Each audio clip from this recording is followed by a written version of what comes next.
Assalamualaikum warahmatullahi wabarakatuh. Selamat pagi, salam sejahtera buat kita semua. Selamat datang peserta Hope Kardis Virtual 2021.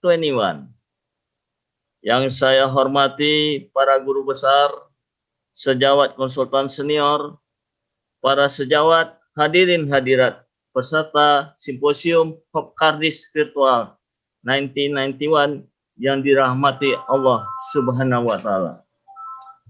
Puji syukur kita panjatkan kehadirat Allah Subhanahu wa Ta'ala karena berkat rahmat dan hidayahnya serta nikmatnya jualah, terutama nikmat kesehatan, hingga kita dapat bertemu di acara simposium pagi hari ini.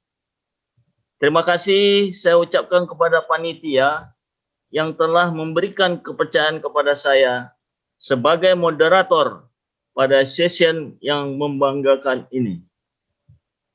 Para guru besar, sejawat, hadirin hadirat yang saya hormati, sebagaimana kita ketahui, acara ini diselenggarakan oleh Divisi Kardiologi, Departemen Ilmu Penyakit Dalam, Fakultas Kedokteran Universitas Indonesia, Rumah Sakit Cipto Mangunkusumo, bekerjasama dengan Ikatan Keseminatan Kardioserebrovaskular Indonesia dan didukung oleh Perhimpunan Dokter Spesialis Penyakit Dalam Indonesia. Topik webinar kali ini, Second Wave Coronary Heart and Peripheral Disease, Consistentiously Treating Vascular Disease. Do what is right, not what is easy. Sesi ke-15 Hope Kardis Virtual Meeting pada hari ini dengan tema Venous Thromboembolic Session. Pada session kali ini akan tampil dua orang pakar sebagai narasumber, yaitu Dr. Anna Mira Lubis, spesialis penyakit dalam, konsultan hematologi onkologi medik, dengan topik safety consideration in choosing new oral anticoagulation in venous thrombotic embolism. Dan Dr. Dono Antono, spesialis penyakit dalam, konsultan kardiovaskular, dengan topik balancing risk and benefit when choosing new oral anticoagulation in venous thromboembolism treatment. Sebagai pengantar dari moderator, venous thromboembolism atau dikenal dengan VTA secara klinis dapat muncul sebagai deep vein thrombosis dan emboli paru, di mana venous thromboembolism ini merupakan sindroma kardioserebrovaskular akut ketiga tertinggi setelah infark miokard akut dan stroke. Tata laksana venous thromboembolism terdiri dari terapi inisial dan terapi jangka panjang. Terapi inisial bertujuan untuk mencegah perkembangan tromboemboli, mencegah terjadinya emboli, melindungi sirkulasi pulmoner, dan mengembalikan aliran vena. Sementara terapi jangka panjang untuk mencegah venous thromboembolism berulang, mencegah terjadinya sindroma post-trombotik, dan mencegah terjadinya chronic thromboembolic pulmonary hypertension. Saat ini sudah berkembang konsep terapi baru dengan new oral anticoagulation dengan pendekatan secara individual berdasarkan keadaan klinis, karakteristik, dan prognosis pasien untuk menggantikan terapi konvensional yang selama ini sudah kita kenal, yaitu heparin atau vitamin K antagonis. Para guru besar, sejawat, hadirin hadirat yang saya hormati, kita sambut pembicara kita yang pertama, Dr. Anna Mira Lubis, spesialis penyakit dalam, konsultan hematologi onkologi medik, yang akan menyampaikan materinya, safety consideration in choosing new oral anticoagulation in venous thromboembolism. Dr. Ana Mira Lubis, spesialis penyakit dalam, konsultan hematologi medik, onkologi medik, menyelesaikan dokter umumnya di Fakultas Kedokteran Universitas Indonesia tahun 2002 dan menyelesaikan spesialis penyakit dalam di Fakultas Kedokteran Indonesia tahun 2008 dan menyelesaikan pendidikan konsultan hematologi onkologi medik di Fakultas Kedokteran Universitas Indonesia pada tahun 2016. Dr. Ana Mira Lubis, spesialis penyakit dalam, konsultan hematologi onkologi medik, saat ini sebagai staf divisi hematologi onkologi medik, Departemen Ilmu Penyakit Dalam, Fakultas Kedokteran Indonesia, Rumah Sakit Cipto Mangunkusumo, dan sekaligus merupakan staf pengajar Departemen Penyakit Dalam, Fakultas Kedokteran Universitas Indonesia. Saat ini Dr. Ana merupakan Wakil Ketua Laboratorium Sitogenetik, Divisi Hematologi dan Onkologi Medik Departemen Ilmu Penyakit Dalam, Fakultas Kedokteran Universitas Indonesia sejak dari tahun 2012 sampai sekarang. Kepada Dr. Ana Mira Lubis, spesialis penyakit dalam, konsultan hematologi onkologi medik, waktu dan tempat saya persilakan. Terima kasih Dr. Akmal sebagai moderator. Assalamualaikum warahmatullahi wabarakatuh. Pertama-tama saya ucapkan terima kasih pada Panitia Hupkardis 2021 yang telah memberikan kesempatan dan kepercayaan kepada saya untuk berbagi topik tentang venous thromboembolism yang saya kira kita semua sebagai klinisi pada pagi hari ini sangat sering menjumpai kasus ini dan juga banyak sekali mungkin perkembangan-perkembangan baru yang akan kita bahas. Saya izin share screen ya dok ya.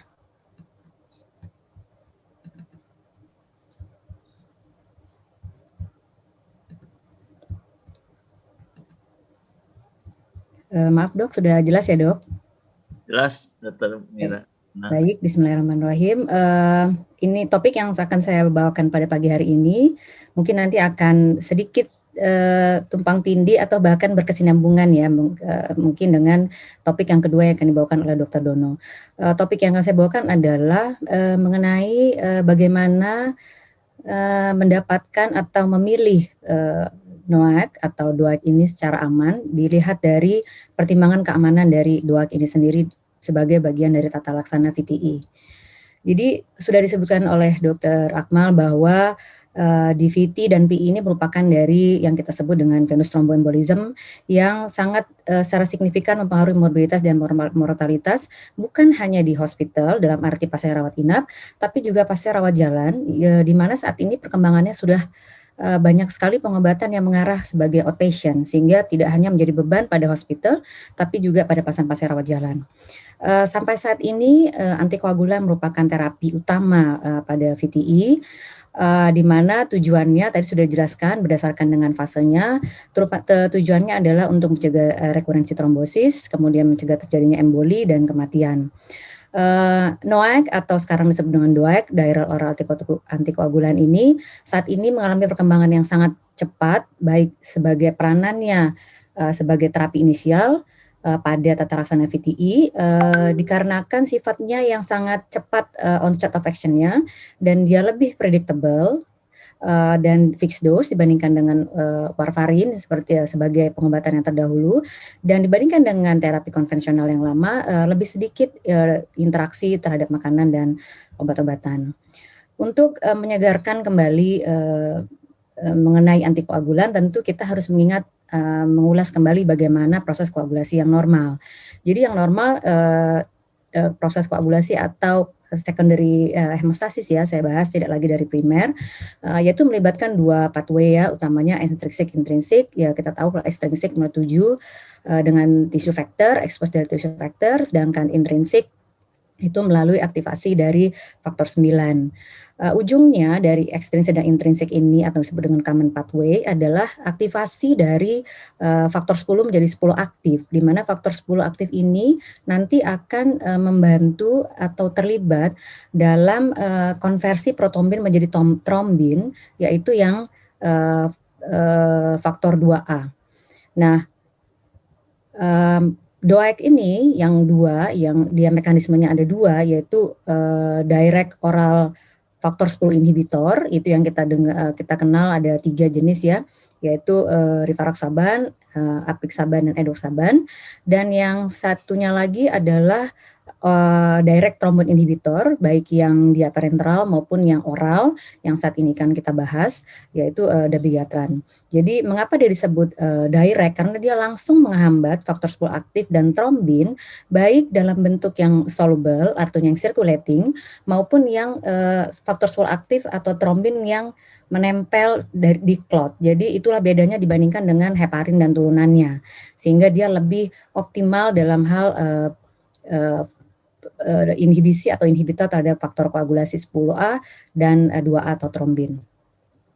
Ini sedikit menyampaikan tentang farmakokinetik karena sangat banyak kaitannya dengan segi keamanan atau safety, yaitu faktor yang dabigatran ya, atau inhibitor trombin, yaitu dia yang paling banyak diekskresikan di ginjal. Oleh karena ini dia sangat sedikit sekali atau sangat tidak dianjurkan pada kondisi-kondisi ginjal yang terganggu moderate. Kemudian untuk yang tiganya lagi, yaitu yang anti-inhibitor faktor 10 aktif, yaitu yang apixaban, ini yang paling rendah 27%, kemudian rivaroxaban 36%, dan yang paling yang ketiga terbanyak diekskresi dari golongan ini adalah edoxaban. Yang ini harus diingat bahwa walaupun dia sedikit interaksi dengan makanan, tapi dia sangat penting peranannya pada potensial for pharmacokinetic drug interaction.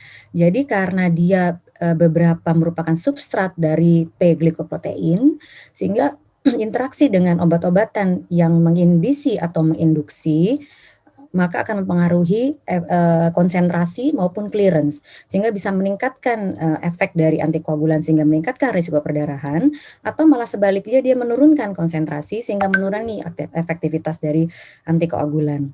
Nah, ini dosis yang standar, ini standar dosis yang kita pakai saat ini. Kalau dabigatran itu dia jadi ada 2 grup yang tidak bisa digunakan sebagai terapi inisial, yaitu dabigatran dan edoxaban, karena dia harus di lead in oleh parenteral antikoagulan. Jadi dia di sini sebagai terapi primer, jadi bukan terapi inisial. Sedangkan pada grup pada kelompok apixaban dan rivaroxaban, dia bisa digunakan sebagai terapi inisial, jadi tanpa didahului oleh pemberian antikoagulan parenteral. Ada 2 obat atau ada 2 drugs agent yang memiliki dose reduction ya, atau dose adjustment ya, yaitu apixaban dan rivaroxaban. Nanti kita akan bahas lebih lanjut. Nah, ini bagaimana sekarang ini posisi dari DOAX ya. Kalau dulu yang berdasarkan ASH 2018, posisi dari DOAX ini belum sebagai terapi inisial, tapi pada yang baik dari CHES maupun dari ASCO, saya ambil dari salah satu guidelines yang dipakai, yang kami dari hematologi juga pakai, yaitu dari ASH 2020, bahwa saat ini DOAX sudah dipakai sebagai terapi inisial, yaitu diberikan terapi inisial itu adalah terapi yang diberikan 5-21 hari pertama setelah diagnosis, kemudian setelahnya selama 3-6 bulan disebut primary treatment, sedangkan secondary prevention itu yang disebut dengan extended. Jadi yang ini tujuannya untuk mencegah VTE recurrence. Nah, saat ini DOAX ini sudah berada pada seluruh fase ini, bahkan pada fase initial management.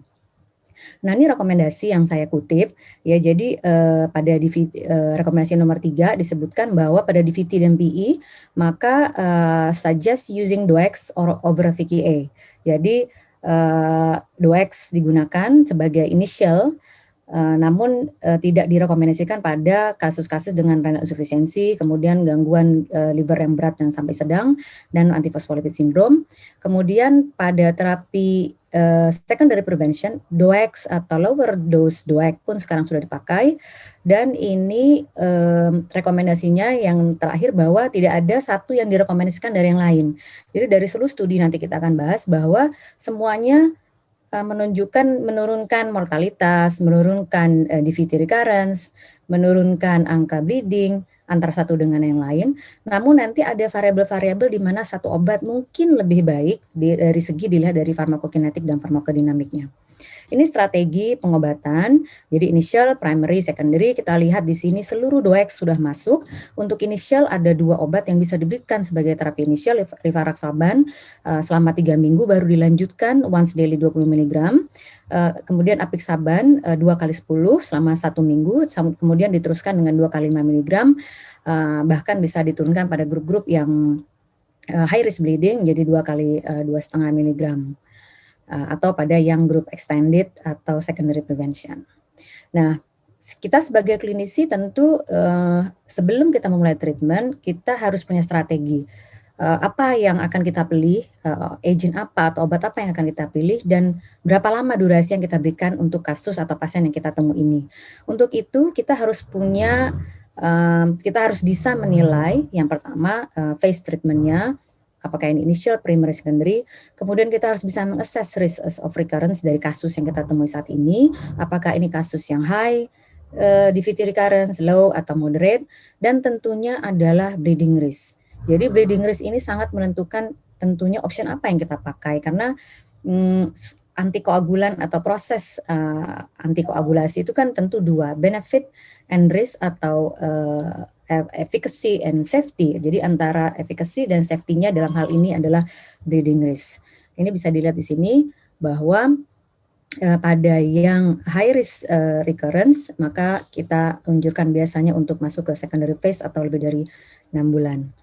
Nah, ini yang sudah disebutkan di atas, ini beberapa konsiderasi dari renal dysfunction.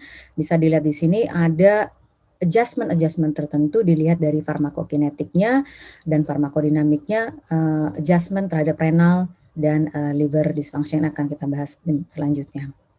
Nah, mengapa walaupun sama-sama oral antikoagulan, yaitu warfarin yang sudah lebih lama dan DOAX, apa sih sebenarnya yang menyebabkan dia menjadi lebih dipilih atau menjadi saat ini bahkan menjadi terapi inisial ya gitu dibandingkan dengan warfarin yang sebenarnya udah lebih lama munculnya. Beberapa keuntungannya tentu tadi selain onset of action-nya dia cukup cepat sehingga dia tidak perlu mendapatkan terapi lain yang bekerja lebih awal, yang lain dia tidak membutuhkan frequent dosing seperti ya salah satu kerugiannya adalah dia membutuhkan frequent dosing karena dia ada yang 2 kali sehari ya, beda dengan warfarin. Namun yang di sini menarik adalah monitoring terapi tidak diperlukan, tidak seperti dengan warfarin yang perlu secara berkala menilai PT-INR untuk menilai kecukupan dosis dan untuk menilai kemungkinan overdose.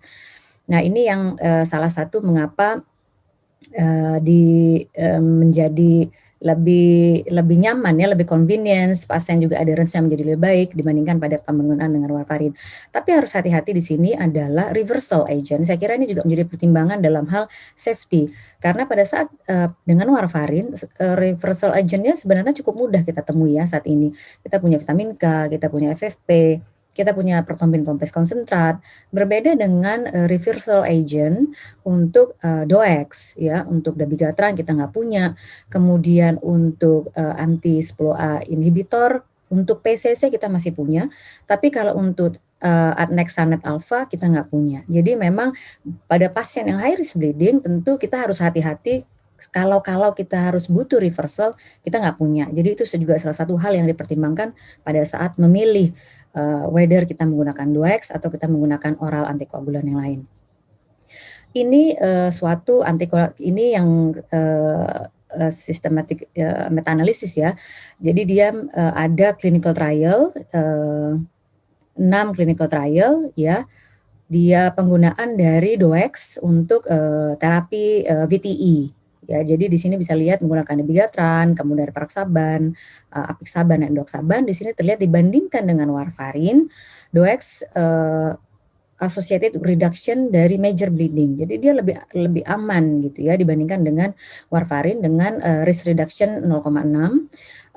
Tapi tidak ada perbedaan risk of recurrence. Jadi dia sebenarnya non-inferior dibandingkan warfarin, artinya dia cukup efektif, tapi juga cukup aman dari segi menurunkan bleeding risk atau major bleeding. Ini itu adalah studi yang clinical trial, artinya semua studi dihomogenkan, artinya seluruh sampel. Tapi ini ada yang disebut dengan Garfield VTA, yaitu Global Anticoagulant Registry. Ini dia mengumpulkan seluruh registri dari pasien yang bukan suatu bersifat clinical trial yang terandomisasi. Jadi ini merupakan suatu real world situation ya. Bagaimana efek dari DOACs. Ternyata DOACs ini menurunkan all cause mortality dibandingkan dengan VKE dengan hazard ratio 0,73. Dan dia juga tidak ada perbedaan dari segi recurrent VTE dan major bleeding dibandingkan dengan VKE. Jadi sampai saat ini dari seluruh studi diharap dipastikan atau menunjukkan bahwa bahwa DOACs non inferior dari segi efektivitas, namun dia menurunkan bleeding risk dibandingkan dengan VTE, dibandingkan dengan VKE. Nah ini mortalitas ya, apakah dia aman dari segi bleeding risk? Ini juga disebutkan bahwa case fatality rate major bleeding yaitu 7,57 dengan DOACs dan dengan warfarin 11,4, jadi lebih rendah. Kemudian fatal bleeding pada dewasa dia 0,6 dengan DOACs per 100 pasien per year. Jadi dibandingkan dengan warfarin, significant reduction in fatal bleeding dengan risk reduction 0,53 dibandingkan dengan warfarin. Nah, apa yang harus kita lakukan pada saat kita melakukan antikoagulasi pada pasien dengan VTE? Selain kita melakukan pemberian terapi sesuai dengan standar, apa sih yang harus kita lakukan sebagai klinis? Yang pertama tentu kita harus menilai clinical therapeutic efficacy. Apakah ada perubahan secara klinis, perbaikan, perburukan secara klinis. Yang kedua bleeding, dan itu menilai safety bahwa pada pasien yang diberikan atau yang kita berikan antikoagulan ini cukup aman. Kemudian kita harus menilai apakah pada pasien yang kita treat ini terjadi perubahan dalam diri atau laboratorium yang menyebabkan perubahan dari half-life dari obat yang kita berikan. Misalnya ada gangguan fungsi ginjal, kemudian pasien berat badan naik signifikan atau menurun sehingga merubah farmakokinetik, farmakodinamik obat yang mempengaruhi efikasi dan safety, dan tentunya jangan lupa menilai adverse effect. Jadi jangan hanya menilai efikasi, tapi juga tentu menilai safety dari obat yang kita berikan.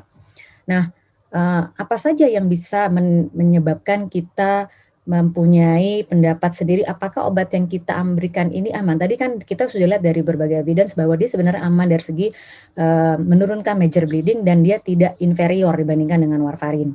Nah, apa saja yang mempengaruhinya? Itu ada kondisi liver function, obesity, apakah pasien kita on treatment cancer, kemudian adanya drug-drug interaction pada pasien yang kita treat, gastrointestinal bleeding or disorder, usia tentunya ya, karena kita tahu usia berubah secara fisiologinya, dan renal function.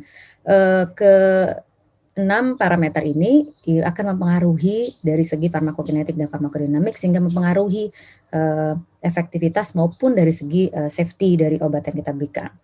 Nah, yang pertama saya bahas bagaimana hubungannya DOACs dengan renal function. Jadi tadi saya sebutkan bahwa DOACs ini sangat utamanya diekskresikan di ginjal, terutama ada bigatan itu bisa 80-45%, dan yang paling sedikit peranan ekskresinya di ginjal adalah apixaban. Jadi tentunya pasien dengan gangguan ginjal kita sudah tahu, begitu pasien sudah terganggu artinya konsentrasi obat di dalam darahnya tentu menjadi berlipat, yang akibatnya pasien ini jatuh ke dalam kondisi resiko untuk perdarahan atau bleeding risk. Ini adalah suatu studi meta-analisis ya, systematic review ya, dia dari RCT dan mengumpulkan dari RCT dan cohort, yaitu dari 9 studi. Di sini menyimpulkan bahwa apixaban masih bisa digunakan, tapi harus dengan hati-hati sebagai alternatif, sebagai pengobatan alternatif dibandingkan dengan VKE atau heparin dan golongannya pada acute VTE in severe chronic kidney disease. Karena tadi kita lihat bahwa apixaban yang paling rendah atau yang paling sedikit peranan ekskresinya oleh ginjal. Namun walaupun demikian tentu semua itu dikaitkan dengan potensial bleeding risk yang lain. Jadi usianya, liver function, kondisi yang lain gitu, sehingga tidak hanya bisa menilai dari renal function saja. Nah, ini yang tadi ya, jadi bisa dilihat bahwa pemberian apixaban di sini hazard ratio terjadinya bleeding risk ternyata lebih rendah dibandingkan dengan warfarin, sehingga pada gangguan ginjal apixaban diharapkan masih bisa diberikan secara aman pada pasien-pasien dengan gangguan ginjal. Ini juga suatu studi ya, dia menggunakan meta-analisis dari 9 studi, yaitu pasien dengan sebagian dengan renal failure, dan indikasi pemberian 2X-nya adalah dengan atrial fibrilasi dan VTE.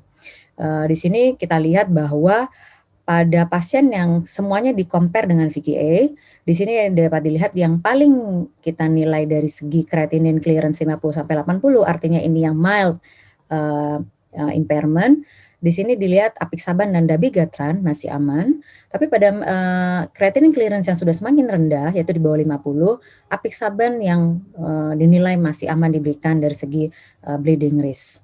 Jadi pada pasien gangguan ginjal, dari seluruh DOAX yang bisa kita berikan, ternyata dinilai dari ekskresi apixaban saat ini dinilai paling aman dibandingkan dengan DOAX yang lain. Jadi DOAX menurunkan major bleeding, yaitu pada creatinine 50-80, terutama untuk apixaban dan edoxaban. Sedangkan pada yang lebih berat, yaitu creatinine clearance di bawah 50, apixaban dan edoxaban decrease risk in major bleeding. Jadi yang dua-dua tadi masih bisa diberikan. Oleh karena itu, karena ada beberapa studi yang masih bisa memberikan DOAX pada kondisi renal, maka ada panduan, ini disetujui oleh FDA dan EMA ya, bahwa ada dose adjustment pada DOAX dinilai dari creatinine clearance, yaitu apixaban. Ya, dia masih no dose adjustment for renal impairment provided. Kemudian yang edoxaban dia yang 15-50 itu masih bisa diberikan 30 mg yang standarnya 1 kali 60 mg. Jadi ada beberapa pengobatan yang dimodifikasi atau mendapatkan dalam tanda kutip perizinan untuk diberikan kepada gangguan ginjal, yaitu pada pasien pada golongan apixaban dan edoxaban. Bagaimana dengan liver? Nah, liver ini sendiri sebenarnya menjadi sulit ya, sebenarnya bukan hanya dalam hal pemberian antikoagulan, karena secara normalnya pasien dengan gangguan liver berada dalam kondisi prone untuk trombosis dan tentu juga prone untuk bleeding, ya. Dan seringnya seluruh studi-studi clinical trial mengeksklusi pasien-pasien dengan gangguan liver moderate sampai severe, sehingga kita sendiri tidak mendapatkan certainty seberapa aman dia diberikan pada pasien dengan gangguan liver. Jadi mengapa kita bahas bahwa liver ini penting? Karena gangguan liver itu sendiri akan mempengaruhi plasma protein binding dan tentu metabolisme obat. Tadi kan sudah disebutkan bahwa ada pengobat yang dimetabolisme oleh sitokrom P450 yang sebagai bentuk dia untuk menjadi inaktivasi. Akibatnya tentu kalau pada gangguan liver akan terjadi increase free drug fraction yang tentunya akan meningkatkan risk of bleeding. Gitu. Oleh karena itu, waktu 5 menit lagi ya. Terima kasih dok. Oleh karena itu DOAX pada liver disease juga hati-hati, ini yang direkomendasikan. Jadi hampir seluruh DOAX hanya bisa diberikan pada CHILD-PU, ini yang mereka gunakan ya secara panduan internasional. CHILD-PU A masih bisa diberikan semuanya, tapi yang B dan C jelas-jelas tidak ada obat yang DOAX yang direkomendasikan untuk diberikan. Sementara yang B masih bisa diberikan yaitu dabigatran itu dengan sangat hati-hati dan apixaban itu dengan sangat hati-hati sekali. Nah, demikian juga ada risiko hepatotoxicity pada pemberian rivaroxaban. Ini gastrointestinal disease, bahwa pemberian DOAX meningkatkan bleeding pada gastrointestinal, terutama dengan dabigatran, yaitu dengan relative risk 1,81. Dan dikaitkan dengan dosis, di mana dosis yang 2 kali 150 mg, resikonya lebih besar dibandingkan 2 kali 110 mg. Ini juga bahwa rivaroxaban dan dabigatran meningkatkan bleeding risk pada pemberian DOAX SVTE treatment. Bagaimana dengan obesitas? Nah, hampir seluruh trial pun mengeksklusi pasien dengan morbid obese atau obesitas. Nah, obesitas ini juga tentu mempengaruhi efektivitas dan keamanan karena terkait perubahan dari fisiologis badan kita pada saat kita dalam kondisi obesity dinilai dari volume, distribution, dan clearance. Sehingga dari ISTH tidak merekomendasikan pemberian dabigatran pada individual dengan body mass index lebih dari 40 dan berat badan 120 kilogram. Ini yang saat ini diberikan, dan ini beberapa studinya tidak ada satupun yang RCT, jadi ini semua systematic review yang diambil dari retrospektif cohort study. Dan di sini dilihat bahwa pada obesitas major bleeding dan recurrent VTE-nya sama dibandingkan dengan VKA, jadi masih cukup baik. Nah ini juga ya, recurrent VTE occur pasien in 2 group itu 2,54 dibandingkan dengan VKA yaitu 1,17. Jadi recurrent VTE 2,96. Jadi non inferior dibandingkan dengan yang lain pada yang obesitas. Nah, bagaimana dengan drug-drug interaction? Harus diingat bahwa salah satunya DOAX ini adalah drug-drug interaction karena tadi dia dipengaruhi absorpsinya oleh glycoprotein P dan metabolismenya oleh sitrokom enzim di hati. Sehingga kalau dia berinteraksi dengan inhibitor di P-glycoprotein dan inhibitor dari sitokrom, maka dia akan meningkatkan efek DOAC yang meningkatkan risiko bleeding. Sebaliknya kalau dia diberikan dengan obat yang menyebabkan interaksi sebagai inducer, baik pada glycoprotein P dan sitokrom, dia akan menurunkan efek karena meningkatnya clearance dan metabolisme obat. Ini obat-obat saya kira kita sebagai klinisi harus bisa menilai apakah pada saat kita memberikan DOAX, kita memberikan obat lain yang juga mempengaruhi absorpsi dan metabolisme obat sehingga mempengaruhi safety dan efficacy. Ini bagaimana dengan cancer? Di sini disimpulkan bahwa pemberian DOAX itu menurunkan angka VTE dan recurrence VTE pada pasien VTE dengan cancer, tapi harus hati-hati bahwa DOAX ini di-highlights dia meningkatkan major bleeding terutama pada gastrointestinal bleeding. Sehingga pada pasien dengan cancer, grup pasien yang dengan cancer terutama gastrointestinal dan genitourinary, pemberian DOAX harus sangat hati-hati sekali karena meningkatkan resiko bleeding pada grup tersebut. Nah ini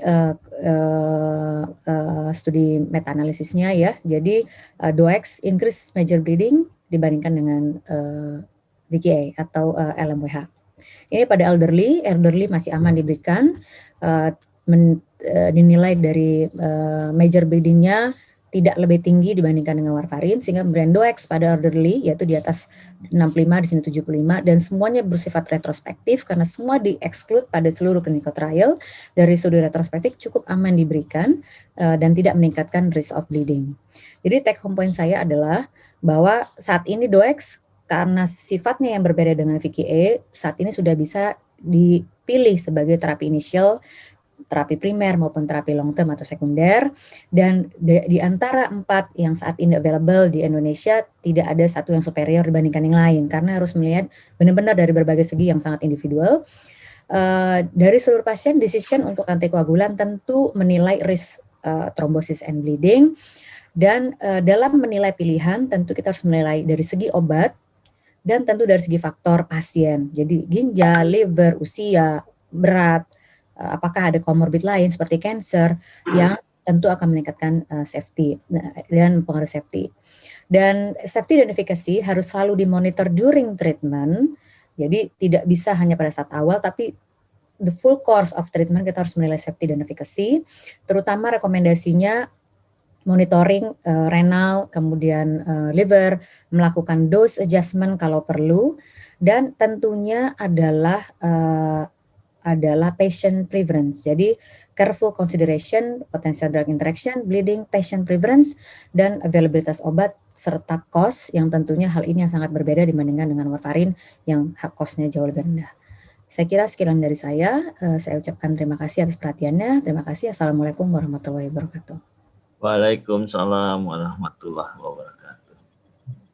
Terima kasih Dr. Anna Mira Lubis yang telah mempresentasikan materinya dengan sangat luar biasa, informatif, dan mudah untuk kita cernakan. Saya hanya menyampaikan bahwa yang disampaikan atau yang dipresentasikan oleh Dr. Anna Mira Lubis, kita lihat sangat jelas dan tuntas. Mulai dari mekanisme aksi ini orang antikoagulan, farmakokinetiknya, dan interaksi obatnya, dosisnya, dan bagaimana memulai strategi penggunaan oral antikoagulasi yang baik itu sebagai terapi primer maupun sebagai terapi sekunder. Selama pemberian NOAC yang perlu dilakukan adalah pemantauan terhadap efikasi, pemantauan terhadap adanya perdarahan, kondisi yang mempengaruhi, waktu paruh, dan efek samping daripada obat. Penggunaan oral antikoagulasi juga harus mempertimbangkan fungsi ginjal, fungsi hepar, obesitas, kanker, interaksi obat, dan kelainan gastrointestinal dan umur. Demikian yang telah disampaikan oleh Dr. Ana Mira Lubis. Terima kasih sekali lagi atas presentasinya yang sangat luar biasa. Untuk selanjutnya kita undang pembicara kita yang kedua, seorang pakar, Dr. Dono Antono, spesialis penyakit dalam, konsultan kardiovaskular, Pinasim Fica. Dr. Dono Antono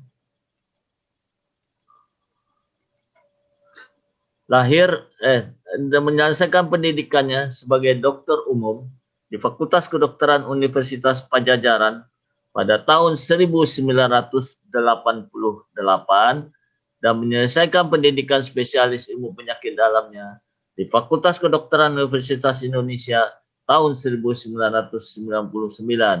Dr. Dono menyelesaikan pendidikan SP2 sebagai konsultan kardiovaskular Fakultas Kedokteran Universitas Indonesia pada tahun 2008 dan mendapatkan brevet atau surat keahlian intervensi kardiologi dan dari Kolegium Ilmu Penyakit Dalam pada tahun 2012 dan Fellow the Indonesian Society of Internal Medicine pada tahun 2009 dan juga sebagai Fellow International College of Angiology atau FICA pada tahun 2011. Dan saat ini Dr. Dono adalah sebagai staf divisi kardiologi Departemen Ilmu Penyakit Dalam Fakultas Kedokteran Universitas Indonesia Rumah Sakit Cipto Mangunkusumo. Demikianlah kurikulum vitae Dr. Dono. Saya persilakan Dr. Dono waktu dan tempat. Silakan Dr. Dono. Assalamualaikum warahmatullahi wabarakatuh. Selamat pagi, sejawat sekalian. Terima kasih Ranif atas introduksinya. Saya akan membawakan tema mengenai balancing risk and benefit when choosing NOAC in VTE treatment. Definisi dari venous thromboemboli merupakan penumpukan trombus di dalam vena yang kemudian mengalami pergerakan dari tempat asalnya mengikut aliran darah yang disebut embolisme. Jadi spektrum dari venous thromboemboli awalnya merupakan deep vein thrombosis. Di sini akan terjadi trombosis vena di distal, yaitu di tempat awalnya di kalv, yaitu di betis. Kemudian trombus ini akan mengisi di vena dalam di vena di betis. Kemudian akan naik ke proksimal, yaitu ke vena proksimal di daerah poplitea, vena poplitea, femoral, dan vena iliaca yang lebih tinggi. Nah, setelah ini merupakan batas dari terjadinya akan bisa terjadi emboli paru ya. Kemudian akan dipicu atau diprovokasi DVT ini disebabkan karena operasi, kemudian perawatan atau imobilisasi dan penggunaan oral kontrasepsi, dan juga bisa DVT yang tanpa sebab tidak jelas bisa terjadi. Akhirnya terjadi pulmonary emboli yang akut.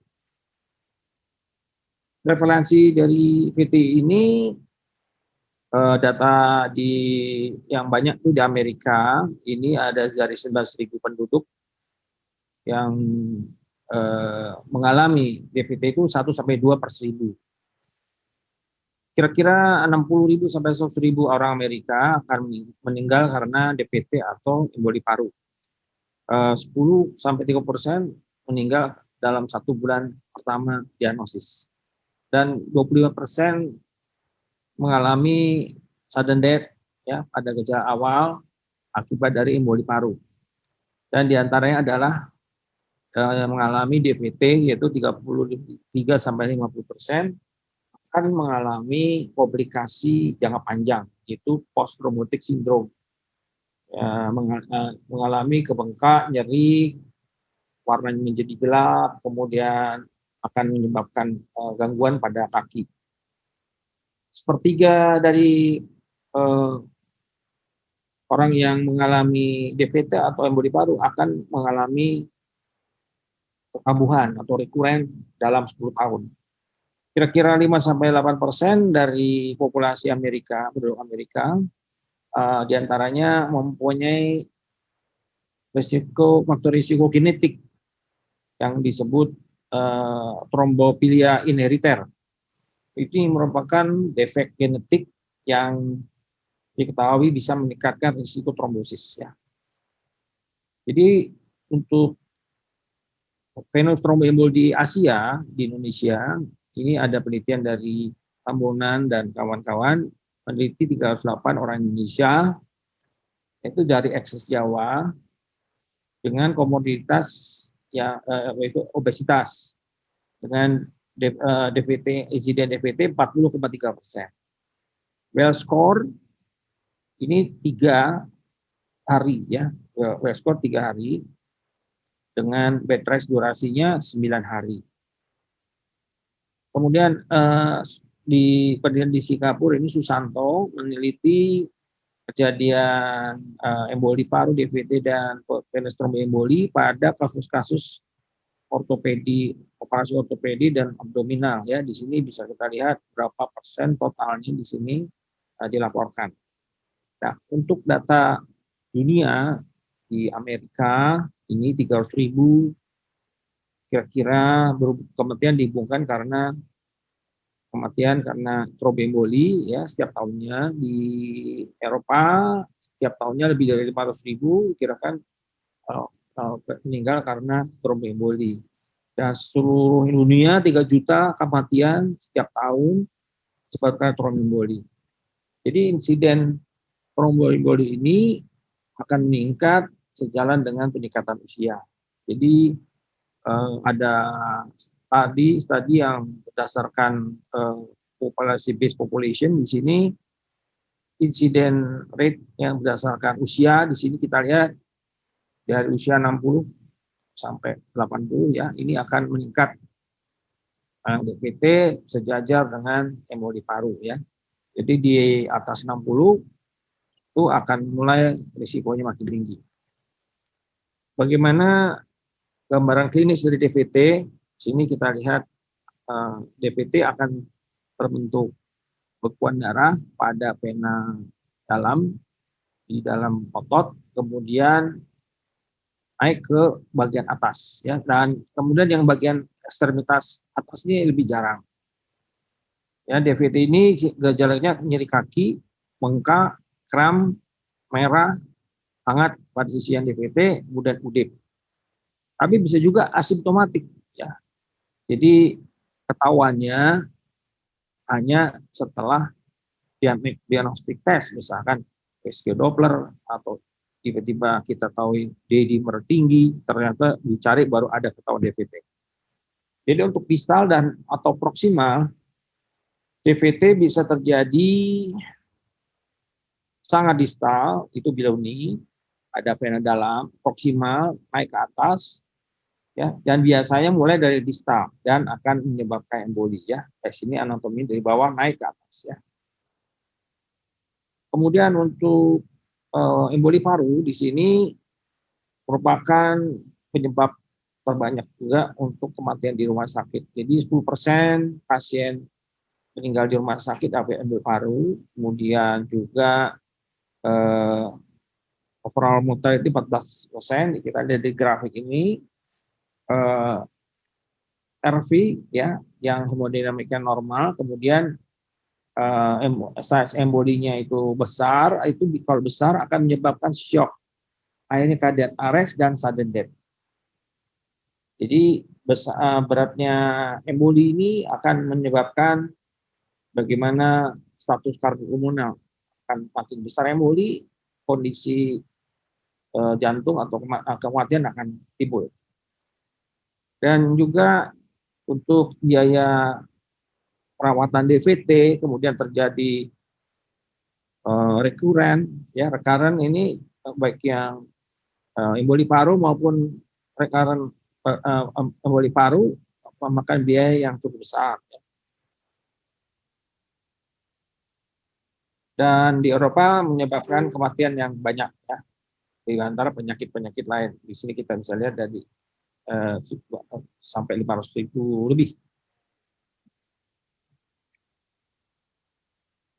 Untuk mekanisme yang kita perlu ketahui itu berdasarkan teras Virchow ya. Jadi di sini semua kita harus memperhatikan kondisi-kondisi hiperkoagulasi, ada malnutrisi, pregnancy, ya, kehamilan, estrogen terapi, kemudian penyakit-penyakit inflammatory bowel disease, sepsis, trombofilia, kemudian kondisi endothelial injury, venous disorder, venous valvular damage, trauma, ya, kemudian pasang kateter jangka panjang, kemudian kondisi circulatory stasis, jadi kondisi yang alirannya lambat, itu left ventricular dysfunction, immobility, paralysis, venous insufficiency, varicose vein, venous obstruction, ya, oleh tumor, obesitas, atau pregnancy. Jadi untuk patologi emboli paru ini memang agak rumit, tapi ini jadi satu kesatuan. Di sini kita lihat tadi trias Virchow ini yang menyebabkan hiperkoagulasi, venostasis, vessel injury, di sini akan menyebabkan DVT, diketahui dengan ultrasound. Ya, akan terlihat pada clot di dalam vena dalam. Kemudian di vena trombosis ini akan terjadi migrasi clot ke IVC, vena cava inferior, ke atrium kanan, ke jantung kanan, dan masuk emboli paru. Ya, terjadilah emboli paru. Ada di sini emboli paru akan menyebabkan penutupan aliran arteri pulmonal, perfusi ke parunya menurun, sehingga terjadi iskemi, ya. Kalau di X-ray terbentuk Hampton hump, pleural base area akan meningkat opacity-nya, dan terjadi pleuritic chest pain, dyspnea.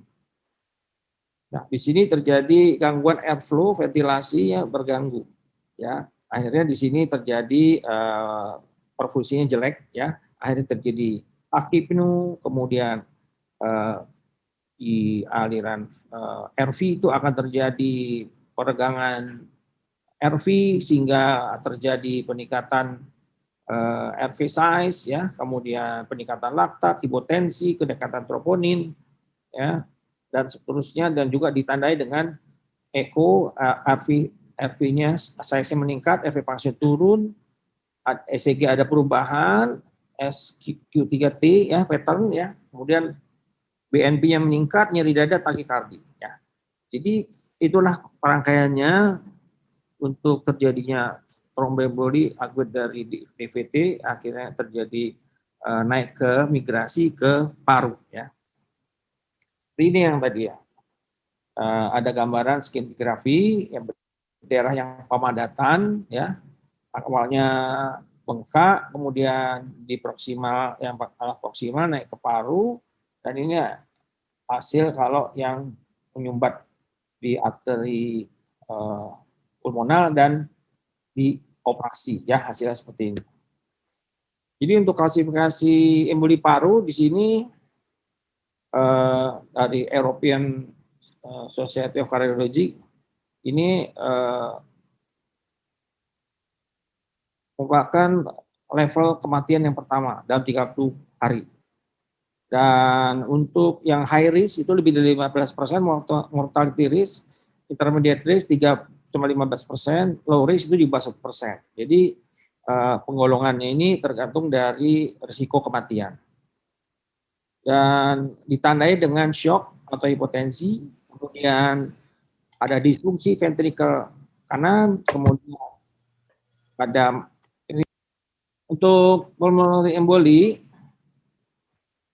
di sini terjadi akibat emboli yang memblok, ya di sini contohnya ada terlihat trombus yang besar ya menutupi main arteri, ya kemudian terjadi peningkatan vascular resistance dan akhirnya terjadi gangguan hiperperfusi atrial ventilasi. Kemudian peningkatan tekanan di jantung kanan, terjadi dilatasi, disfungsi,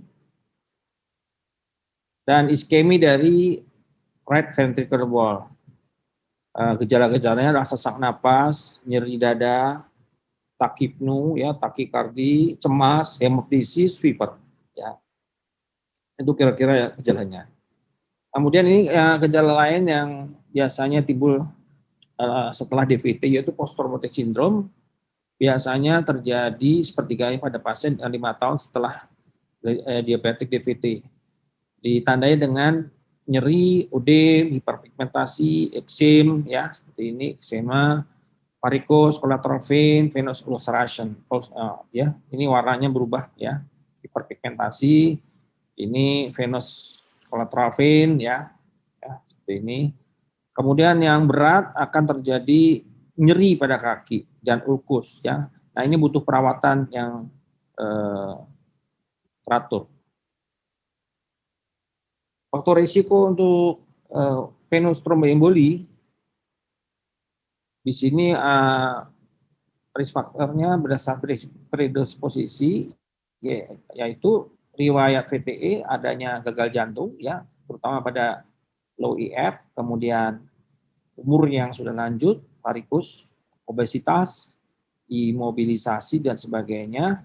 Ini juga cancer, penyakit inflammatory disease, kemudian yang exposing risk factor yaitu karena trauma operasi, ya, ini operasi trauma, kemudian penyakit akut heart failure, acute respiratory failure, central venous catheterization. Jadi ya, ada kateter di dalam vena dalam. Jadi kasus-kasus ini merupakan kebanyakan mekanisme gunung es. Jadi 8% DVT itu silent, nggak ada gejala. Dan kurang dari 10% kasus fatal itu tiba-tiba sudah menyebabkan kematian. Ternyata penyebabnya emboli paru seperti ini. Trombusnya itu akan menutupi main arteri yang ketahuan dari otopsi, ya. Dari otopsi itu yang kematian mendadak ternyata 63% itu adalah akibat DVT yang tidak terdiagnosa. Dan 70% ini fatal, ya, ketahuan dari postmortem, ya, seperti pasien ini. Jadi diagnosis tromboemboli ini sudah diambil di master registry, dilakukan ada diagnosis VTE lebih dari 10 hari dari simptom, ya. Jadi 23% sama 16%, ya. Ini DVT multiple ada yang bergejala atau tidak. Ini merupakan pendataan dari master registry. Dan untuk DVT treatment,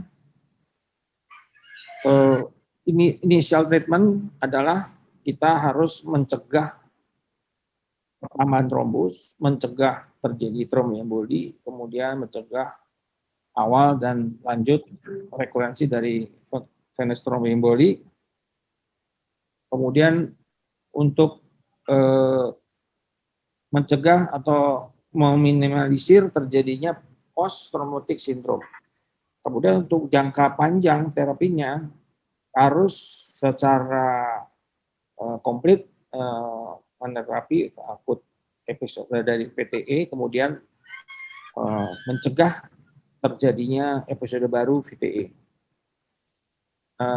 Terapi antikeagulan pada DVT di sini kita lihat bisa oral, bisa parenteral. Jadi kalau oral, trombin dan lain-lainnya anti 10A, yaitu ada oral, yaitu contohnya apixaban, ya. Nah ini yang parenteral, ya, dengan heparin dan sebagainya ya. Mohon izin Dr. Dono 5 Jadi menit. bagaimana kita memilih antikoagulan, terutama pada kondisi cancer atau non cancer, terprovokasi atau tidak, proksimal atau distal, superficial atau deep vein.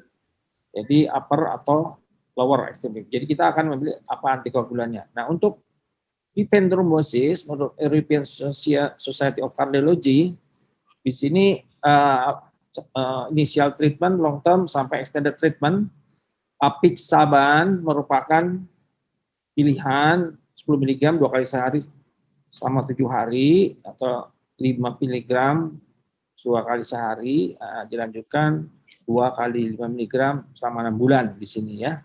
Salah satu contoh. Jadi merupakan obat oral baru ya di sini yang melakukan direct yang langsung bekerja di Andes 10A ya. Obat oralnya ya. Di antaranya ada apixaban. Kemudian insiden terjadinya AF di sini ya. Komplikasinya bagaimana untuk ada AF, populasi AF. Di sini terjadi ischemic stroke, kemudian AF, kemudian sebagainya di sini. Nah, pilihannya adalah warfarin atau NOAH ya.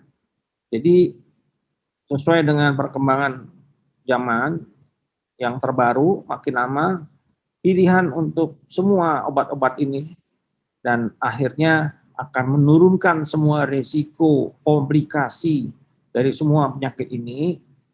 NOAH akan mengambil alih warfarin karena kelebihan dan keuntungannya. Ya, di sini risk and benefit-nya dari tahun ke tahun akan diambil alih oleh NOAH. Kemudian ini evolusi dari perubahan NOAH karena outcome-nya ya. Jadi pasien dengan diagnosis AF di sini kita lihat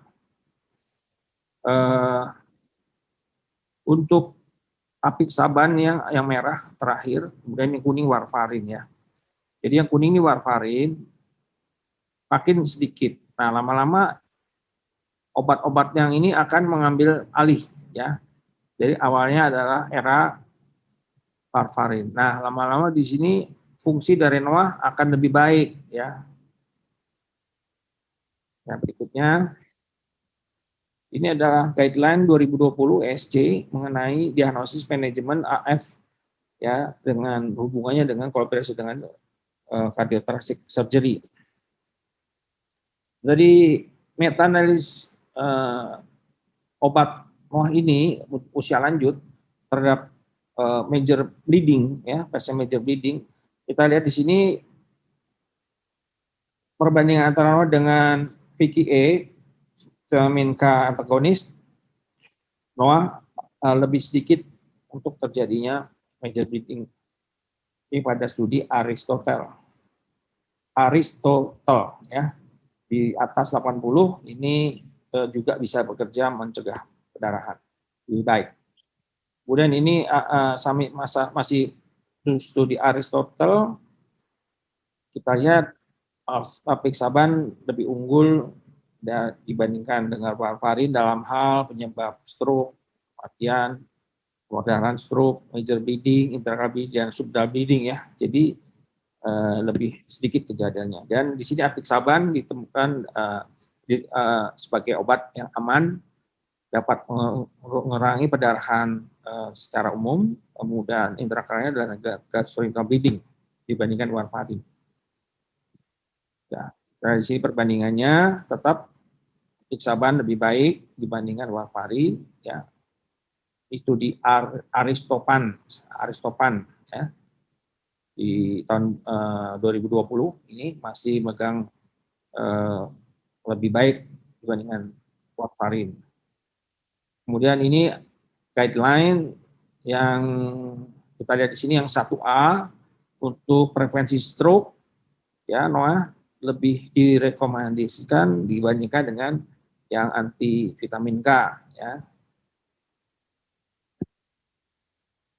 Kemudian untuk LAA occlusion di sini untuk jangka panjang yang direkomendasi setelah AF terjadi atau appendage closure. Ya, ini chat pass score-nya ya. Di sini based on chat pass score, embolic access ini 1C. Jadi LAA occlusion apakah itu dengan dianjurkan untuk mencegah terjadinya tromboemboli. Kemudian ini untuk gangguan ginjal, apixaban masih bisa dipakai, tidak ada penyesuaian dosis sampai CCT 30 ya.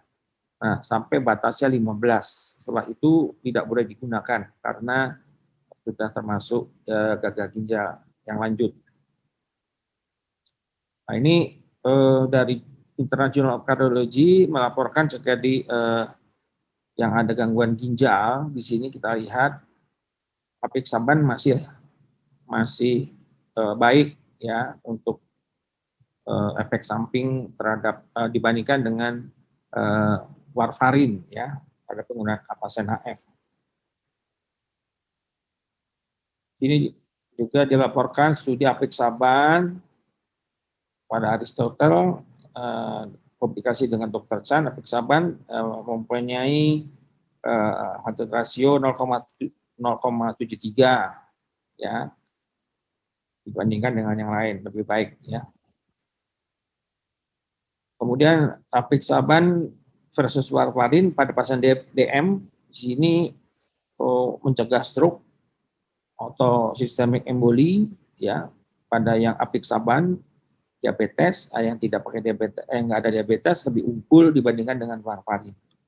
Nah, kalau major bleeding di sini apixaban yang diabetes hampir sama, tapi untuk yang non diabetes dia lebih unggul ya, risiko berdarahnya sedikit. Kemudian untuk major bleeding, TIMI, ISTH, Gusto juga mempunyai kondisi yang lebih baik dibandingkan warfarin ya. Kita lihat di sini angka-angkanya lebih baik ya, lebih sedikit angka terjadinya perdarahan efek samping. Kemudian ini grafiknya ya, yang diabetes, yang mau diabetes ya, yang ini ya 2 lebih baik dibandingkan warfarin. Intracranial hemorrhage juga lebih baik lebih aman yang digunakan pada yang apixaban ya pada pasien diabetes. Kemudian interaksi dengan obat-obat NOAH di sini kita lihat obat-obat jantung, amiodaron, digosis dan sebagainya. Kalau kita bandingkan dengan kalau yang merah ini adalah yang sangat berbahaya, tidak boleh digunakan.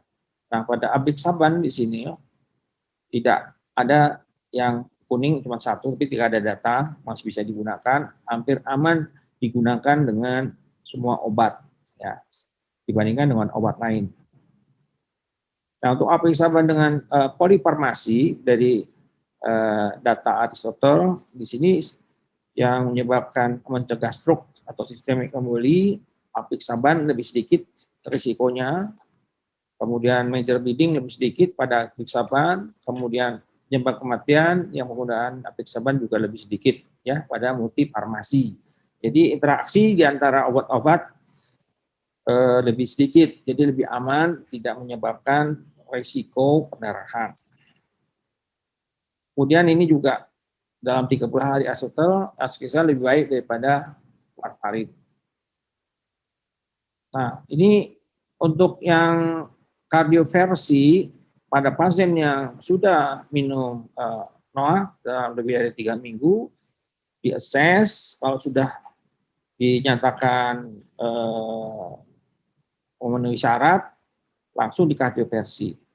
Kalau misalkan ada kondisi yang high risk, ada trombus, harus dilakukan transesophageal ekokardiografi. Jangan sampai tercapai dan tidak ada trombusnya. Nah, kalau baru di kardioversi ya, kemudian diberikan kardioversi, berikan obat lagi setelah kardioversi ya. Kemudian pasien dengan yang tanpa antikoagulan AF ini kurang dari 48 jam, ini lebih dari 48 jam Di sini kok goal-nya adalah early cardiovascular, ini goal late cardiovascular. Jadi di sini balik ke NOAH yang setelah 3 minggu balik ke sini ya, kalau sudah tercapai goal terapinya. Kalau belum, ini harus dilakukan TEE ya, jadi transesophageal echocardiography sampai tidak ada trombus, baru dilakukan kardioversi ya. Dan ini adalah risiko-risiko skornya diberikannya bagaimana. Kemudian di sini kita ada laporan mengenai prospective survey persisten warfarin dibandingkan dengan NOAH. Ini ada perbandingan antara studi antara obat yang bergejala dengan komplikasi prevensi atrial fibrilasi ya, disebut PUD AF. Ya, untuk VKE makin lama penggunaannya persisten rate-nya menurun, sedangkan obat-obat yang NOAH itu stabil ya, jadi stabil. Jadi studi dari persisten starter group sama yang untuk maintenance group itu lebih stabil penggunaan yang NOAH dibandingkan dengan VKE, sehingga keamanannya lebih baik NOAH. Di sini juga kita lihat prevention untuk secondary prevention ya, untuk fase 3 trial direct oral anticoagulation, apixaban masuk dalam amplify extension. Ya, di sini direkomendasi karena efek sampingnya sudah terbukti lebih kecil ya dibandingkan yang lain.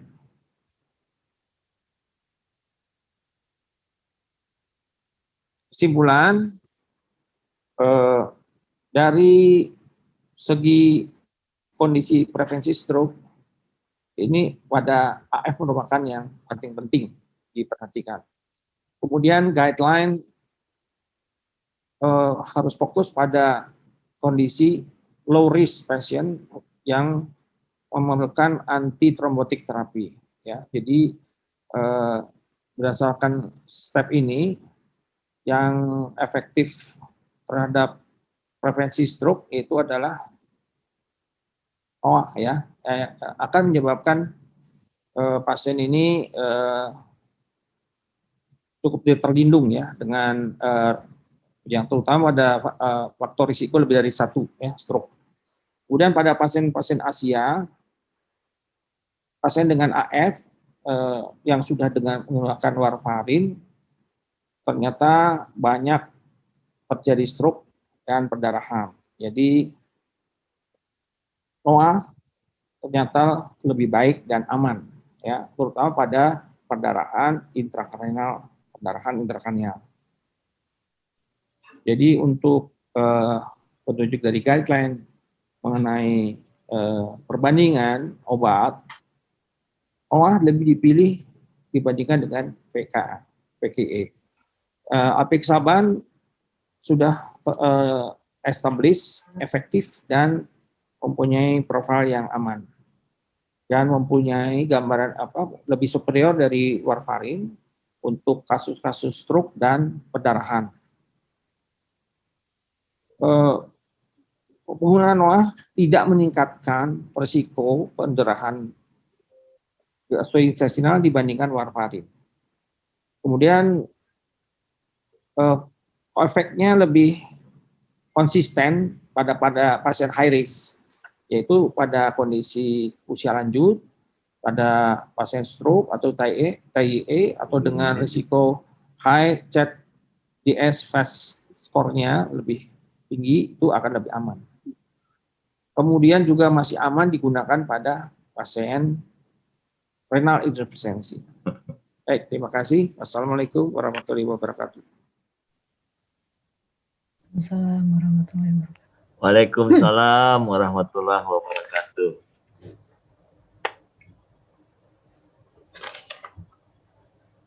Terima kasih Dr. Dono Antono atas pemaparan materinya dengan judul Balancing Risk and Benefit when Choosing New Oral Anticoagulation in VTA treatment. Presentasinya sangat informatif, jelas, dan mungkin sangat mudah untuk dicerna. Maka sebagai moderator, ini dari pemaparan dari Dr. Dono dapat disimpulkan bahwa new oral anticoagulation memiliki risiko perdarahan, baik perdarahan mayor maupun intrakranial, kejadian stroke iskemik, kejadian akut kidney injury, dan interaksi obat yang lebih rendah dibandingkan dengan vitamin K antagonis atau warfarin. Serta tidak diperlukan pemantauan laboratorium yang secara rutin sehingga penggunaan new oral anticoagulation lebih disarankan sebagai pengobatan pada VTA. Demikian kedua telah materinya kepada kita semua. Para guru besar, sejawat, hadirin, baiklah kita akan memasuki jawab. Sebelumnya moderator ingin mengingatkan bahwa e-certificate dapat di-download di website www.hopkadis.org ya, dan diberikan pada peserta yang mengikuti webinar lebih dari 70% kehadiran kumulatif selama webinar berlangsung. Dan bila peserta yang mengalami gangguan koneksi dapat mereconnect atau refresh page webinarnya dan akan tetap terhitung kumulatif bila menggunakan email registrasi yang sama. Dan materi juga dapat diunduh berupa rekaman ini dapat diunggah di website Hopkadis www.hopkadis.org. Baik, para guru besar, sejawat, peserta diharapkan dapat berpartisipasi dalam mengisi formulir feedback yang ada di akhir sesi webinar, karena masukan sejawat akan meningkatkan kualitas dari webinar Hopkadis 2021. Para guru besar, sejawat, hadirin hadirat yang saya hormati, saya mengingatkan bahwa jam 11 nanti akan ada suatu virtual meeting sesi yang ke-16 dengan judul Complex Case PCI yang akan dipresentasikan oleh Dr. Ika Prasetya Wijaya dan Dr. Eka Ginanjar, spesialis penyakit dalam kesusahan kardiovaskular Vinasim, dan sebagai moderator adalah Dr. Khalid Saleh, spesialis penyakit dalam konsultan kardiovaskular Vinasim. Akhirnya kita telah sampai pada akhir acara dengan tanya jawab. Barangkali pertanyaan dari dokter untuk Dr. Ana Mira Lubis sudah ada beberapa yang dijawab. Mungkin Dr. Ana bisa membacakan dan menjawabnya. Silakan Dr. Ana. Ada pertanyaan dari Dr. Felix, ada pertanyaan dari Anonymous yang tidak tahu namanya, ada pertanyaan dari Dr. Mark Sungkar, dan silakan Dr. Ana waktu untuk menjawab. Terima kasih dokter. Saya lihat ada beberapa pertanyaan nih di chat box ya. Tadi udah saya coba jawab untuk pertanyaan Dr. Felix mengenai perioperatif antikoagulan. Jadi pasien yang sudah mendapatkan warfarin dengan trombus di apikal jantung, bagaimana perioperatifnya gitu ya untuk terlaksana perioperatif. Jadi pertanyaannya apakah yang sebelumnya dengan warfarin bisa boleh digantikan dengan rivaroxaban sebagai bridging. Jadi tentu yang pertama dinilai dari kasus ini adalah satu, pasien ini tentu harus mendapatkan bridging karena dia high risk trombosis ya, pasien dengan trombus di jantung. Jadi harus diingat bahwa tidak seluruh prosedur operatif membutuhkan bridging. Tentu dinilai dari resiko operasi dan resiko pasien tentunya. Nah, yang kedua, saat ini bridging terapi ini yang terpilih adalah yang parenteral atau subcutaneous, jadi bisa unfractionated maupun low molecular weight heparin. Tentu dinilai dari fungsi ginjalnya ya, gitu. Jadi yang mana yang dipilih. Tapi kalau sebelumnya pakai warfarin, saya kira mungkin tidak ada problem di fungsi ginjal dan liver. Lalu kapan kita memberikan bridging? Kalau kita dari warfarin, tentu dinilai dulu apakah pasien ini masih dalam status dalam anticoagulated. Jadi dinilai dulu INR-nya karena dia sudah dalam long term warfarin. Bila INR kurang dari 2, baru kita mulai dengan bridging terapi, dok. Jadi pemberian bridging ini tentu dinilai dari resiko pasien dan resiko perdarahan operasi ya gitu. Jadi harus dinilai dari dua pihak, pasien dan prosedur. Namun kalau sampai saat ini yang dipakai adalah untuk bridging adalah heparin, golongan heparin. Kalau memang pasien ini sebelumnya dengan rivaroxaban, memang betul kita bisa kita stop, kemudian stopnya tergantung dari resiko bleedingnya gitu. Jadi kalau pasien yang mau akan lakukan tindakan operasi dengan high bleeding risk dan kemudian fungsi ginjalnya juga tidak dalam kondisi baik, ada yang tadi kan sudah disebutkan rivaroxaban itu ada beberapa ya yang jadi mereka bagi mild gangguan ginjal itu yang dia masih di atas 50, kemudian moderate 50 sampai 30, baru severe di bawah 30 gitu. Jadi dinilai lagi fungsi ginjalnya karena semakin berat gangguan ginjal, ekskresinya lebih lama. Jadi men-stop rivaroxaban pun, katakan pasien yang mendapatkan rivaroxaban pun, stop rivaroxabannya pun tidak 1 hari. Jadi tergantung dari satu renal function pasien ini, yang kedua adalah risk bleeding surgery-nya. Jadi kalau pasien yang high risk bleeding, stopnya bisa 2x24 jam bahkan. Jadi dinilai dari prosedur dan pasien. Saya kira gitu dok untuk yang pertanyaan nomor 1. Ya, ada pertanyaan dari Dr. Muhammad Sungkar. Pertanyaan dari Dr. Muhammad Sungkar, satu lagi yang pertanyaan untuk laboratorium diperiksa. Jadi sampai saat ini itu tidak rutin pemeriksaan. Kalau untuk anti-10 aktif, blocking atau inhibitor anti-10 faktor 10 aktif, tentu yang diperiksa adalah anti-10 activity. Yang memang saat ini nggak semua laboratorium bisa lakukan dokter gitu. Yang kedua, kalau untuk yang inhibitor trombin yang diperiksa adalah trombin time atau ada satu lagi tuh clotting time, tapi dia clotting time-nya beda dari yang biasa gitu. Nah semua ini tentu tidak pemeriksaan rutin, jadi dokter tidak mudah untuk melakukan ini, makanya itu tidak sebagai pemeriksaan rekomendasi standar. Nah, selama dokter memang tidak ada hal yang menyebabkan dokter perlu memantau, sebenarnya cukup safe pada 2X. Beberapa indikasi untuk pemantauan adalah kalau terjadi perdarahan yang dokter menduga bahwa itu disebabkan karena overdose, boleh. Yang kedua, kalau pasien dalam 2X yang dokter akan lakukan terapi operasi sito misalnya, jadi untuk menilai status antikoagulasi pasien ini. Dan yang ketiga, kalau ada hal-hal yang terdapat pada pasien yang akan mempengaruhi absorpsi dan metabolisme. Jadi misalnya ada interaksi obat atau gangguan absorpsi di GI tract, dokter boleh lakukan, tapi tentu pemeriksaan ini tidak rutin.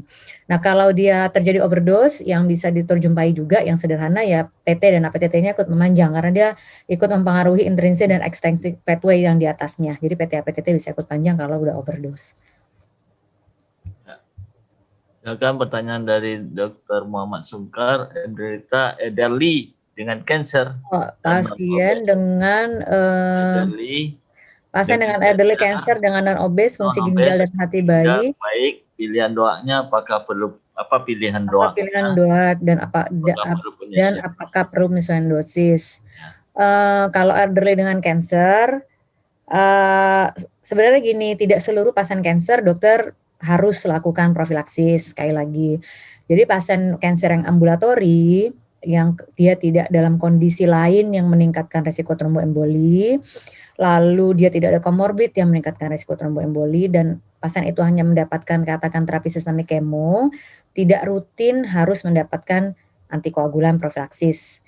Harus dilihat dari faktor yang lain, apakah kansernya high risk, misalnya pankreas, paru, atau treatmentnya, misalnya kemoterapi tertentu yang menyebabkan meningkatkan resiko tromboemboli. Nah, kalau memang pasien ini kandidat atau indikasi untuk diberikan outpatient atau ambulatori antikoagulan pada pasien ini, sebenarnya kalau memang fungsi ginjal baik sih dokter bisa ya apa aja tadi ya, kecuali yang belum ada trialnya itu ya edoxaban ya.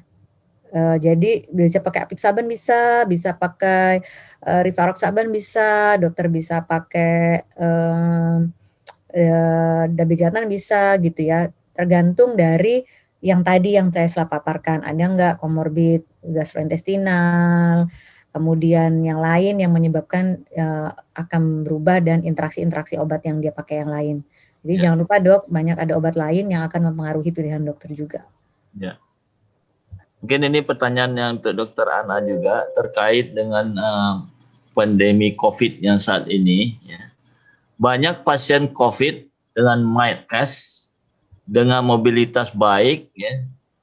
Tapi pada panduan COVID di Indonesia belum dianjurkan pemberian antikoagulan pada kasus ringan dan non-hospitalized. Bagaimana pendapat dokter mengenai pemberian DOAC pada pasien tersebut untuk profilaksis VTA? Pada cut off dedimer berapakah bisa kita berikan dan berapa lama durasi pemberiannya? Silakan. Makasih dok. Jadi kalau pasien yang ringan, kemudian nggak ada risk factor lain, dan dia pasien ini tidak dalam perawatan dok, jadi di rumah, sebenarnya tidak ada rekomendasinya, artinya tidak solid rekomendasi untuk inpatient baik moderate dan critical, bahkan untuk yang outpatient pasca discharge. Jadi kalau yang untuk inpatient, outpatient dan di rumah, dikembalikan ke clinical setting masing-masing pasien tersebut, comorbid dan sebagainya. Jadi tidak rutin kalau pasien isoman serta-merta katakan hanya dengan dedimer dia harus mendapatkan antikoagulan. Dinilai lagi apakah pasien ini punya risk factor kardiovaskular atau kardiocerebrovaskular atau resiko tromboemboli lain yang bisa menyebabkan pasien ini jatuh ke gangguan koagulopati yang berat gitu. Tapi betul dedimer itu pada COVID yang tidak dirawat yang isoman itu bisa menjadi nilai prognostik, artinya pasien yang dedimernya tinggi dan mempunyai risk factor, dia mempunyai risiko untuk terjadi perburukan sehingga menjadi prioritas untuk kita lakukan monitoring di rawat inap. Gitu, dok. Baik, terima kasih Dokter Ana Mira Lubis. Mungkin ada pertanyaan lagi dari beberapa penanya, tapi nanti bisa dijawab di chat saja. Berikutnya mungkin pertanyaan untuk Dokter Dono. Ya. Pertama dari Dokter Edi Bangun. Pertanyaan untuk Dokter Dono, untuk pasien infeksi berat seperti COVID-19, hiperkoagulasi, apakah ada indikasi pemberian apixaban 10 mg sehari? Kalau ada, berapa hari?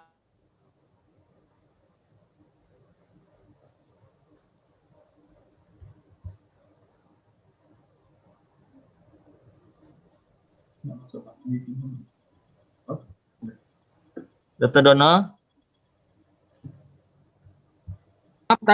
Maaf tadi suaranya hilang. Terputus ya? Dengar. Ya putus. Saya ulangi. Ya baik. Dari Dokter Edi Bangun, Dr. Dono. Ya. Untuk pasien infeksi berat seperti COVID-19 dengan hiperkoagulasi, apakah ada indikasi pemberian apixaban 10 mg per hari? Kalau ada, berapa hari pemberiannya? Demikian pertanyaan dari Dokter Edi Bangun. Silakan Dr. Dono. Baik, terima kasih atas pertanyaannya. Memang kebetulan memang saya di bidang kardiovaskular, jadi tidak pegang pasien COVID, jadi saya kurang pengalaman juga ya. Tapi pendapat beberapa kasus yang saya pernah ikuti, pemberian orang antikoagulan ini harus lihat-lihat kondisi apakah ada interaksi dengan obat antivirus. Ya, terutama pada fase akut ya. Kalau pada fase akut, awal-awal kondisi berat atau makin berat perlu sedang menggunakan obat-obat antivirus. Nah, ini dipertimbangkan interaksinya ya Jadi interaksi kalau pemberian awal sebaiknya sih dengan yang intrasubkutan atau intravena ya. Mungkin nanti Dokter Ana Mira yang lebih kompeten untuk bicara masalah ini karena saya tidak langsung pegang pasien COVID-19 ya. Mungkin nanti Dokter Mira bisa tambahkan setelah saya. Ya. Jadi kondisi yang berat setahu saya diberikan kalau untuk yang pos mungkin sudah fase akutnya lewat, masih ada peningkatan D-dimer, sudah tidak ada berbagai macam obat yang diberikan, interaksinya antar obatnya sudah berkurang, nah mungkin bisa dipakai NOA ya. Tapi kalau dalam kondisi akut banyak antivirus itu kebanyakan ini ada interaksi, jadi akan meningkatkan atau bahkan yang lain ya. Mungkin Dokter Ana Mira lebih pengalaman dalam hal ini. Saya mohon tambahan penjelasan supaya jelas. Langsung ya. Baik, Ya, langsung Dokter aja. Ana. Itu Ya, Dok. juga bisa dijawab dengan apakah apixaban merupakan pilihan terapi pada pasien dengan D-dimer di atas 1000. Terkait juga dengan COVID. Silakan Dokter Ana. Terima kasih Dok. Jadi saya harap mungkin teman-teman juga tidak lupa ya bagaimana bisa terjadi peningkatan D-dimer karena banyak sekali penyebabnya. Perdarahan pun juga bisa meningkatkan D-dimer level. Itu yang sering kadang-kadang dirancukan gitu pada pasien dengan riwayat bleeding, kemudian dicek, kemudian jadi beri antikoagulan nih, karena pasti naik D-dimernya karena itu bagian dari proses fibrinolisis gitu ya. Nah, kalau terkait COVID sebenarnya belum ada studi khusus Dok, seperti yang studi-studi menggunakan heparin atau fondaparinux pada COVID untuk khusus DOAX. Tapi memang seperti Dokter Dono sampaikan bahwa oral antikoagulan ini yang paling dikhawatirkan adalah drug-drug interaction. Selalu itu pesannya pada apapun guidelines yang kita pakai untuk tata laksana antikoagulan COVID. Jadi kalau oral mereka selalu highlights selalu waspada drug interaction yang juga akan banyak interaksinya pada obat antivirus. Jadi seperti Avigan, Remdes gitu. Dia punya beberapa interaksi dengan oral antikoagulan. Oleh karena itu memang perawatan sangat dianjurkan penggunaan dengan yang parenteral atau subkutan Dok. Oke. Terima kasih atas jawaban dari Dokter Ana. Selanjutnya untuk Dokter Dono, ini pertanyaannya menarik sekali ya. Ada kasus pasien dengan heart failure reduced ejection fraction dengan AF valvular dan ditemukan trombus pada LA dan sedang mendapat terapi warfarin rutin dengan target INR optimal, kemudian pasien mengalami COVID. Apakah ada hal yang harus kami pertimbangkan apabila akan menggunakan LMWH, low molecular weight heparin, sebagai salah satu terapi tambahan untuk infeksi COVID? Ya, mungkin Dokter Ana dan Dokter Dono bisa menjawabnya. Silakan. Baik, Mang, ini kasus untuk jantung dan COVID ini banyak variasinya ya, jadi sangat bervariasi.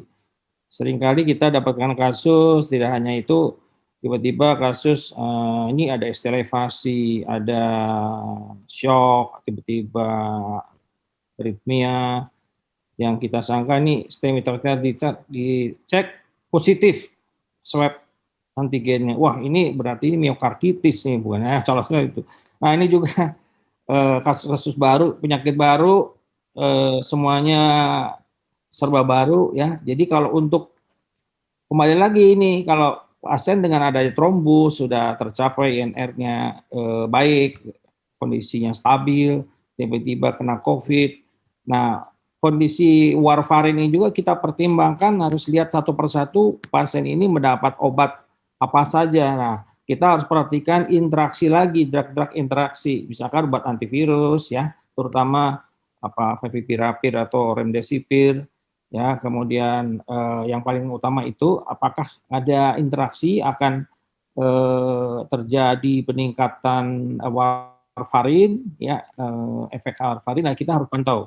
Nah, tentunya yang stabil dikembalikan lagi supaya kondisinya stabil dan juga efek secara umum efek dari COVID terhadap infeksi, terjadi peradangan, inflamasi di mana-mana yang akan meningkatkan trombosis juga di mana-mana. Idealnya kita rubah ke parenteral ya, warfarin stop dulu.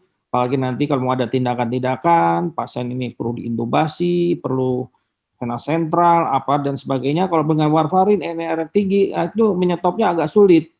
Jadi idealnya kalau dalam kondisi yang akut, kita switch dulu ke apakah itu unfractioned heparin yang lebih mudah menyetopnya, hanya dalam tempo 6 jam, ya, akan lebih stabil, lebih nyaman untuk kita memegang pasien ini, dan juga efek terapinya lebih mudah dipantau. Mungkin jawaban dari saya. Mungkin Dr. Mira ada tambahan?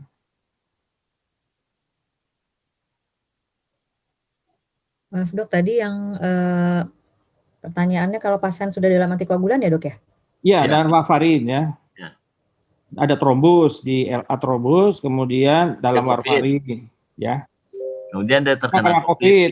Nah, Makasih dok. Kalau sebenarnya kasusnya ringan, yang katakan dia selain warfarin juga banyak interaksi dengan obat juga ya dok ya, maksud saya. Tapi sebenarnya yang juga menjadi hal yang memudahkan adalah kalau pasien rawat yang tidak stabil, sehingga akan banyak resiko intervensi, intubasi, pemasangan akses dan sebagainya. Tentu memang akan lebih mudah persiapannya dengan pakai golongan antikoagulan heparin, baik itu unfractionated maupun molekuler. Oleh karena itu pada pasien rawat yang tidak stabil, sebenarnya pilihannya adalah selalu jatuh ke dalam grup heparin gitu. Jadi kalau memang pasiennya dirawat dalam kondisi tidak stabil, katakan moderate to critical, ya saran saya diganti dok dengan heparin. Terima kasih Dr. Ana, Dr. Dono. Barangkali masih banyak pertanyaan daripada audiens ya. Tapi mungkin ini ada satu pertanyaan yang menarik untuk Dr. Dono. Ini pertanyaan terakhir. Ada seorang wanita 30 tahun dengan diagnosis ALI, akut lam iskemik, tetapi dijumpai stenosis di vena dan arteri, dan CT angio dijumpai total oklusi di aorta abdominal, dan hasil eko dijumpai big thrombus. Nah, pasien miliknya bedah vaskuler, tetapi dikonsultasi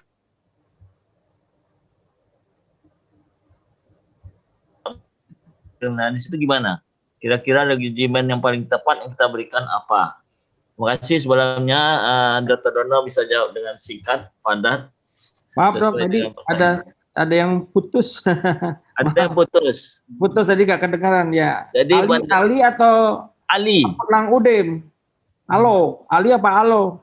Ali. Kalau Ali akut lim iskemik. Iskemik. Ya, akut lam iskemik, tapi dijumpai stenosis di vena dan arteri. Iskemik maksudnya itu emboli paru atau gimana? Di CT angio dijumpai total oklusi di aorta abdominalis. Oh, aorta. Ya, dan hasil echo dijumpai big thrombus dari mid septum sampai anterior. Pasiennya ini miliknya bedah vaskuler, tetapi dikonsulkan ke kardiovaskuler. Kira-kira tindakan untuk total oklusinya itu gimana? Apa regimen yang paling tepat yang kita berikan? Ya, jadi sebenarnya akut lung iskemi ini emboli paru maksudnya ya. Akut lim. Lim ya. Ya, lim. Ya, akut lim iskemi ya. Ya, ini aorta oklusi total ya, aorta abdominal. Terus tadi ada apa tadi? Ada trombos. Trombos di aorta abdominal. Ya. Jadi kaki kedua kiri kanan dingin gitu ya. Ya. Kalau pengalaman saya, kalau kondisi ini kita bisa lakukan diagnostik dulu di mana memang betul kaki itu dingin dan apakah sudah terjadi nekrosis atau belum, itu kedua kaki.